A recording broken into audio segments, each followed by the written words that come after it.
Hey guys, Dr. Neva here. If this is your first time to my YouTube channel, welcome. Please subscribe, share, and like this video. So let's just have a conversation. Pretty much me giving you some information on working internationally. Well, now, why working internationally? Because individuals reach out to me about job opportunities. Basically, if you've watched some of my previous videos, you will know that I've worked in different countries, whether doing corporate training or in the educational sector as a professor. So one of the popular questions is, where can you find these jobs? Well, pretty much you find it on the internet, but I'll also say a lot of these opportunities come through referrals, knowing individuals that are there to connect you to the right individual. What are the challenges that you might face once you receive the job? Now, the process to put your documents together may not be easy. It's a bit challenging depending on where you're going to work. So in each country, they have the requirements for, if you're the visa process. Some countries you may or not need a visa depending on where you are coming from.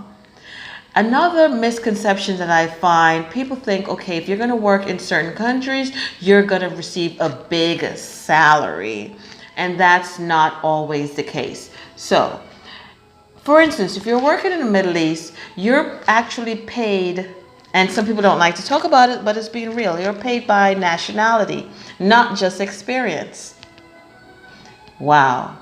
Imagine that. So if you're from the United States, if you carry a US passport or European passport, you might be able to get more money than someone else from another nationality, right? Even though you might carry the same qualifications.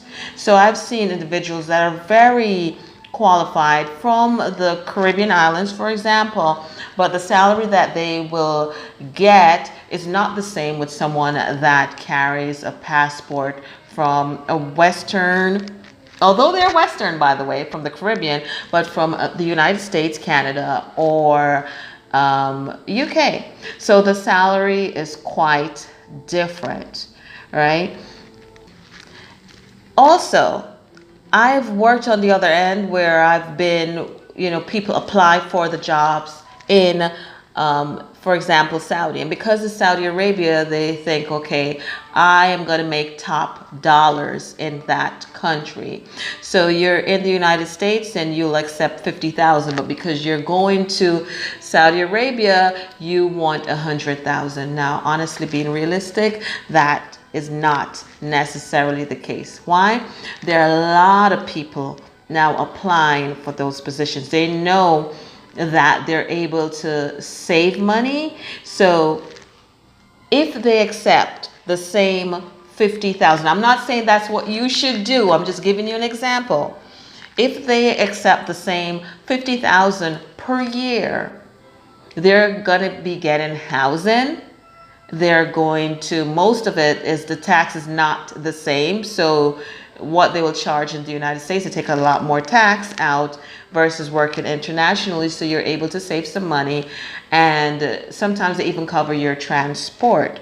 So you're able to get a little bit more. Now, of course, get paid for your worth, please. So I'm not saying accept a difference, but don't try to be so anxious or think that you can get much more when the competition is actually quite stiff. I've met individuals who basically thought, they deserved more and did not accept a position, and another counterpart accept the position. The other person now is doing quite well and able to save the money necessary because, let's face it, when you go internationally to work, the idea is to make money.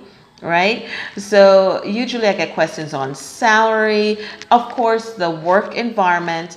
Understand you're working in a different country. The work environment is not going to be the same as in your country. The ideas, the culture, the religion plays a big part in how the society work.